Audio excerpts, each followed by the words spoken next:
दीपा जब पहली बार अपनी ससुराल आई तो उसने भी ठीक वैसा ही किया जैसे कोई नई दुल्हन करती है। वैसे दीपा के ससुराल में पति दीपक और जेठ मंतोष, जेठानी माला और उनके 4 बच्चे। दीपा के सास ससुर नहीं थे।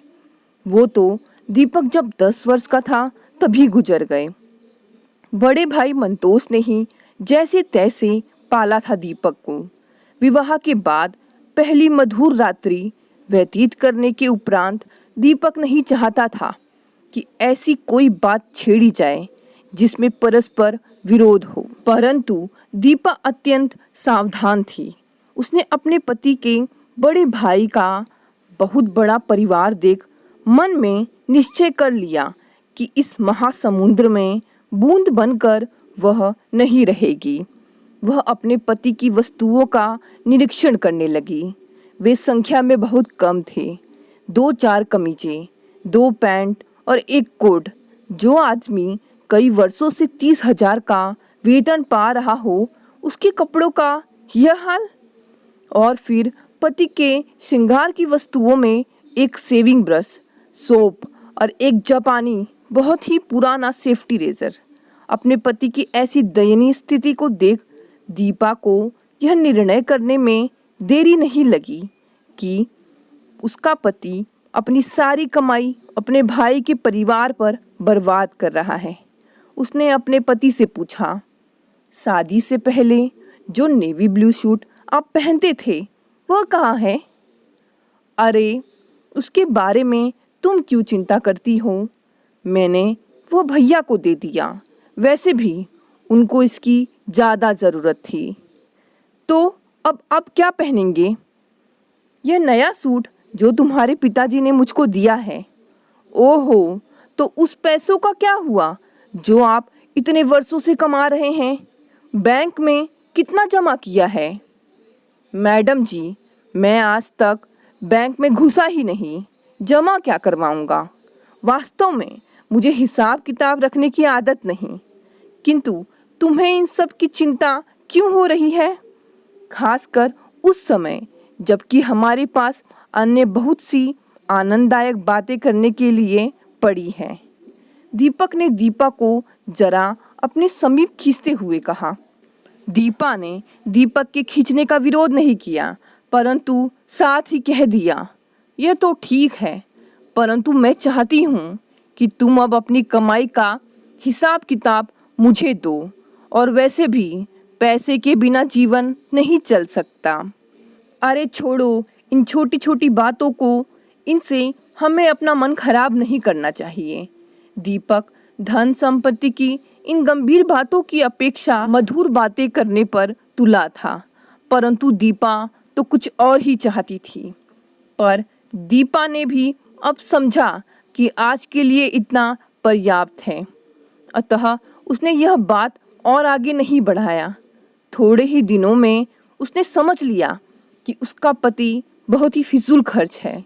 अगले महीने की पहली तारीख को दीपक ने अपने 30,000 रुपये वेतन का हिसाब अपनी पत्नी को बता दिया। उसने कहा, 20,000 रुपये घर खर्च के लिए और 5,000 रुपये तुम्हारे खर्च के लिए और 5,000 रुपये मेरे अपने खर्चों के लिए। किंतु यह बात दीपा को नहीं भाया। वह सभी मुद्दों का विस्तृत विवरण चाहती थी। दीपक के पास भी छिपाने को कुछ नहीं था।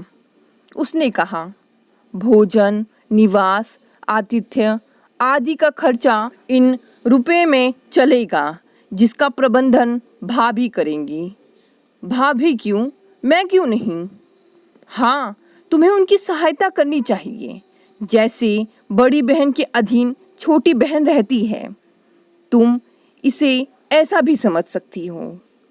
लेकिन 20,000 रुपये तो इसके लिए बहुत अधिक है। हम 2 लोग इतना तो नहीं खाते। मेरी प्यारी दीपा, हम 2 नहीं 8 लोग हैं। 8? आपके कहने का मतलब यह है कि आपके भाई, उनकी पत्नी और उनके सब बच्चे।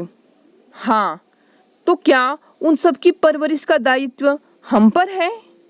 नहीं, हम सबका पारस्परिक दायित्व है, परंतु मैं इसमें कोई वजह नहीं पाती कि हम उन पर कुछ खर्च करें। किसी के लिए कुछ करने से पहले कारण ढूंढना छोटी बात है। प्रत्येक बात पर तर्क करना बुद्धिमत्ता नहीं। बच्चे के जन्म देने के बाद माँ क्यों उसको दूध पिलाती है? माँ क्यों उस बच्चे के लिए अपना जीवन दान करे? माँ अपने बच्चे को प्यार करती है और उसके लिए जो त्याग करना पड़ता है वह चाहे कितना भी बड़ा हो, उसका विचार नहीं करती। वैसे ही वो मेरे भाई हैं। क्या यह पर्याप्त कारण नहीं कि मैं उनकी खुशी में कुछ योगदान करूं? दीपा जब बातों में हार गई तो अपने उद्देश्य सिद्धि के लिए उसने अपना दूसरा ढंग अपनाया।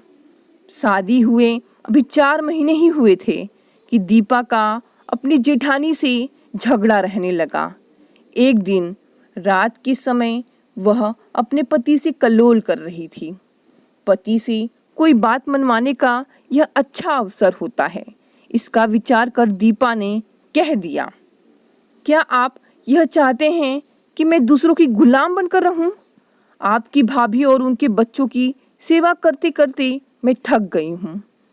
क्या हम किसी ऐसी जगह पर नहीं रह सकते जिसे हम अपना घर कह सके और जो सिर्फ हमारा हो, यहाँ तक कि उसमें कोई झांक भी ना सके? तुम्हारे कहने का मतलब यह है कि मैं अपने भैया को छोड़ दूं? दीपक ने सचेत होकर पूछा। ठीक है कि उनको कुछ आर्थिक सहायता की आवश्यकता रहती है, मैं इसमें कोई आपत्ति नहीं करती, किंतु आज़ादी तो सबका जन्मसिद्ध अधिकार है और मुझे भी तो यह चाहिए। दीपा, तुम्हारी इस बात से मैं सहमत हूँ, परंतु अपने परिवार की सेवा करना भी प्रत्येक मनुष्य का कर्तव्य होता है। ठीक है, और यदि हम अपना खुद का मकान ले लेते हैं तब भी तो हम कुछ सेवा कर सकते हैं। मैं वचन देती हूँ कि आपके सभी संबंधियों के साथ मेरा व्यवहार मैत्रीपूर्ण रहेगा। देखिए कितना आनंददायक होगा अपने खुद के मकान में रहना। आप मेरे लिए होंगे और मैं आपके लिए। अन्य कोई व्यक्ति बीच में दखल देने वाला नहीं होगा। यह कोई तर्क नहीं था, अपितु निवेदन था। एक पत्नी की उत्कट अभिलाषा थी जिसका विरोध पति नहीं कर सका। अगले दिन ही दीपक ने अपने भैया से कह दिया, मैं अपने अलग मकान में रहना चाहता हूँ। क्यों? भैया का प्रश्न था। दीपा ऐसा चाहती है और मैं उसकी इस छोटी सी मांग को ठुकराना नहीं चाहता। भैया, आपको चिंता करने की आवश्यकता नहीं है। घर के खर्चे में मेरा सहयोग हमेशा रहेगा। नहीं, यदि तुम परिवार से अलग हो जाओगे तो फिर ऐसा नहीं होगा। पर भैया, यह तो मैं अपने स्नेहवश देता हूँ। आप क्यों इनकार करते हैं? आपके मुझ पर बहुत से एहसान हैं। मंतोष दृढ़ निश्चयी था। उसने कहा, तब तक हम संयुक्त परिवार में रहते थे, तब तक मेरे और तुम्हारे पैसों में कोई अंतर नहीं था, क्योंकि हमारा हित संयुक्त था। अब अलग अलग होने पर सब कुछ बदल जाएगा। तुम्हारा मुझे कुछ देना ना तो तुम्हारी पत्नी को भला प्रतीत होगा और ना ही कुछ लेना मेरी पत्नी को। किंतु भैया, इन स्त्रियों को बीच में लाने की क्या आवश्यकता है? हम इसे केवल अपने तक ही सीमित रखें। नहीं, मैं तुम्हारी भाभी से छिपाकर कुछ नहीं रखता और ना ही तुम्हें सुझाव दूंगा कि तुम अपनी पत्नी से कुछ छिपा कर रखो। अब परिवार अलग हो गया। इससे दीपा अत्यंत प्रसन्न थी, परंतु उसकी प्रसन्नता का सीमा नहीं रहा जब दीपक ने उसको यह बताया कि भैया ने उसकी सहायता लेने से इनकार कर दिया है। दीपक का भाई मंतोष अत्यंत गरीब था। एक फर्म में साधारण सा क्लर्क था और कमाई के रूप में उसे केवल 15,000 ही मिलते थे। घर में 4 बच्चे थे और उनके पालन पोषण एवं उनकी शिक्षा के लिए यह कमाई बहुत ही कम थी। इस पर भी कुछ ऊपर नीचे होने वाले खर्चे, वह जीवन की गाड़ी चलाने लगा। उसने दृढ़ निश्चय किया और अपनी जीवन की गाड़ी को नया मोड़ दिया। अपने सबसे बड़े लड़के को जो कॉलेज में पढ़ रहा था, उसने कह दिया कि आगे पढ़ना है तो साथ साथ मेरी मदद करे। दूसरे लड़के ने पिछले साल ही 12वीं की परीक्षा पास की थी और आगे कॉलेज में प्रवेश लेने की सोच रहा था, पर अब वह आगे नहीं पढ़ा और वो एक कारखाने में काम सीखने पर लग गया। बाकी दोनों बेटा बेटी की पढ़ाई उसने चालू रखी। सबसे छोटी लड़की 11 साल की ही थी। समय गुजरता ही गया। सबसे बड़ा लड़का अब दुकानदार बन गया था। उसने दलाली का काम शुरू कर दिया था और अपनी थोड़ी सी पूंजी बचाकर एक किराने की दुकान खोल ली थी। 2 वर्ष में ही उसकी दुकान चल निकली और वह इस समय लगभग 20,000 कमाने लगा था। छोटे भाई ने कारखाने में काम सीखकर अपने बड़े भाई की सहायता से अपनी छोटी सी दुकान खोल ली थी। इस प्रकार मंतोष की हालत अब सुधर गई थी। दूसरी ओर इन 2 सालों में दीपक और दीपा के साथ क्या क्या हुआ, यह जानने के लिए इस कहानी का अगला भाग जरूर देखें। कहानी का अगला भाग देखने के लिए चैनल को सब्सक्राइब कर लें।